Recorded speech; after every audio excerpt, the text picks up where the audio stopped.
Guys, I've lost 15 pounds in 3 months, and this is one of the things I did.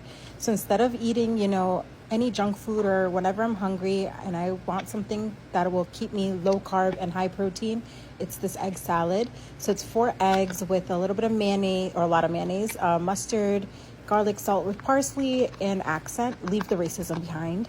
And then I mix it all up and I eat it just like that, no bread, and it tastes so good and it's so satisfying. You'll be so full after this.